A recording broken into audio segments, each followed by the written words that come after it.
It's time for the top 3 comics of the week. Some fun books this week, so let's see what cracked the top 3 though.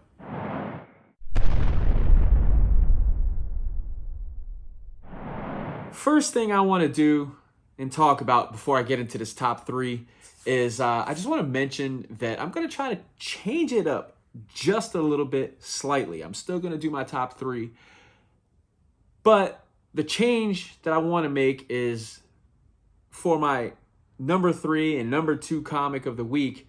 I'm going to kind of condense it a little bit as far as the description, what I want to say about it, blah, blah, blah.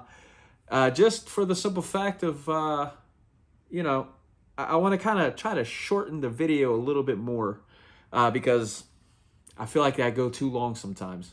But I want to do that so I can condense those 2 and 3 comics of the week so I can put a little bit more focus on the number 1 book of the week. So with that being said, let's give this a shot.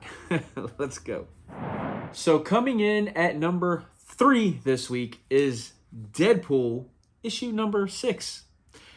First of all, I love the homage cover to Ghost. If anybody's seen that movie, early 90s, late 80s, early 90s-ish. I don't know the exact year.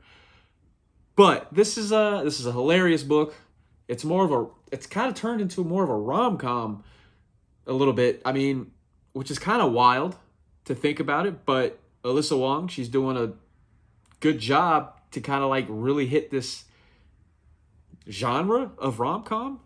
But yeah, this is hilarious. I like the way that Lady Deathstrike is playing babysitter to Princess, which is the symbiote dog or wolf or whatever, while Deadpool and Valentine go on a date. But then you got 2 assassins kind of staking it out or whatever, because they want to, from the Atelier, am I pronouncing that right?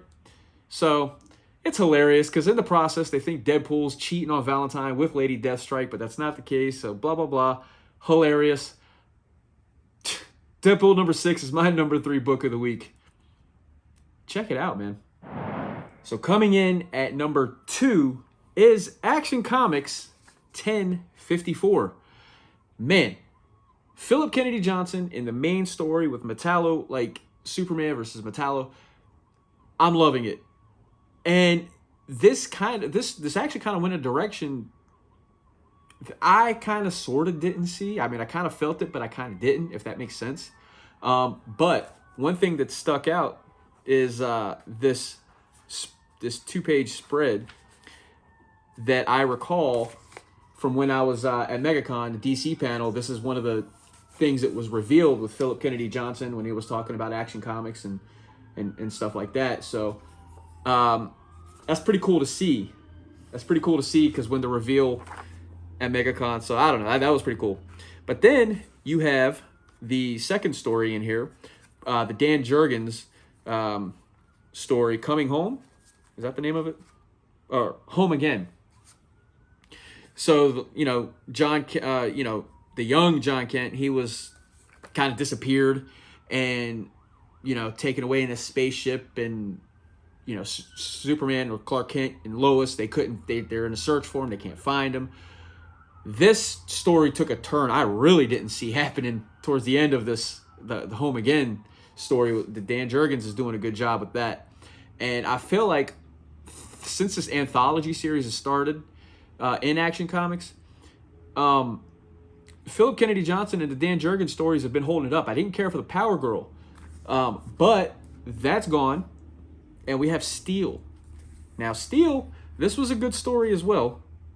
I feel like the Steel story in here had a lot of kind of like throwback kind of stuff to some older things, which was cool. I enjoyed it a lot. I really did, and it's a good taste of what Steelworks is going to come out in a couple months. So definitely can't wait for that. So overall, awesome comic book. Action Comics.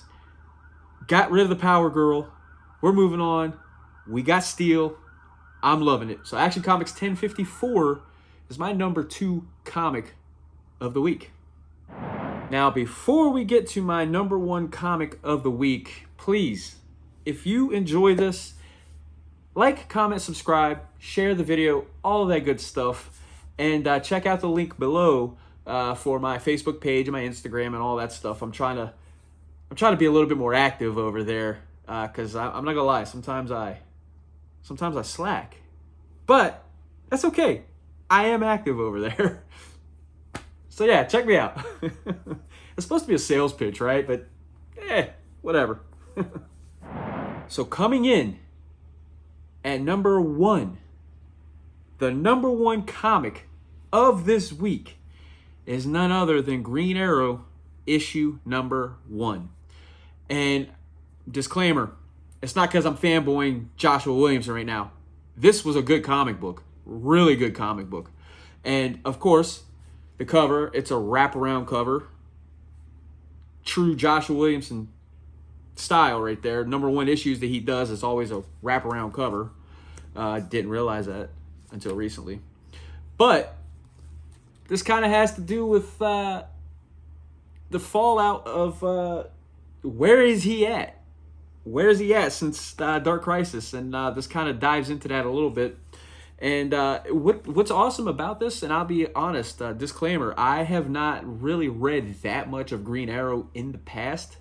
So this does a really good job if you're new to Green Arrow, or if you're sort of familiar but not really that familiar. This kind of does a good job of getting you familiar with Green Arrow and the whole Green Arrow family and everything. So definitely worth checking out if you're curious. You don't have to worry about it. You don't have to worry about, being lost with anything. Because like I said, he does a really good job. The artwork is awesome in here. There's trying to get this page up. There we go. I mean, right in the beginning, you get this nice, beautiful 2-page spread where, he's in this whole world far, far away from Earth. And, I mean, the artwork is awesome, man. The coloring, everything is nice. And then you flip the page, and then you get this. And this kind of like shows you a little bit of some historical stuff with Green Arrow, some moments and things like that. Kind of giving you a brief history, sort of. And then you flip the page. That's that nice bright green, man. That's that nice bright green introduction. So, I mean, this story is awesome. I'm absolutely loving it. And they give you, see, this is what I was talking about right here too. Introduction to characters in case you might not be familiar with them. You haven't seen them in a while, right here. I mean, it gives you a nice little rundown.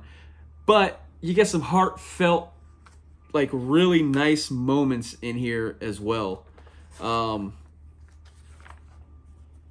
Yeah, right there. So I'm not going to give too many spoilers because I think I've kind of shown enough right now as it is. So I'll just say this.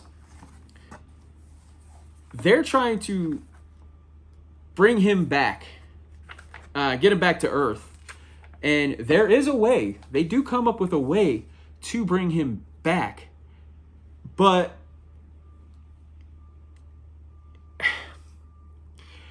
I'm not going to spoil it. I'm not going to spoil it in any kind of way. You just have to read it. You have to check it out because it was very surprising. I mean, literally the very last panel, and it's really setting up issue number 2 and beyond. So yeah, this exceeded expectations much more than I thought it was going to be. So yeah, man. Like I said, check it out. If you're not familiar with it, with Green Arrow, I'll be honest, I wasn't. So you don't feel lost though, not one bit. So Green Arrow, issue number 1, is my number 1 comic of this week. So there you have it. There you have it. That is my top 3 comics of the week. And of course, I would love to know your thoughts on my top 3, and also what made your top 3. I'm always curious to know. So leave your comments down below. Let me know. Let me know. Let me know. And also, let me know what you thought about, if you read Green Arrow, let me know what you thought about it. I mean, was it a banger for you? Was it awesome? Was it or did you even like it at all? Let me know, because Green Arrow, it really surprised me in a very good way. Exceeded my expectations. So let me know what you think about that as well. So with that being said, you spend a lot of money on comics. Definitely do. So make sure you read them, because they're not going to read themselves. Don't let the money go to waste.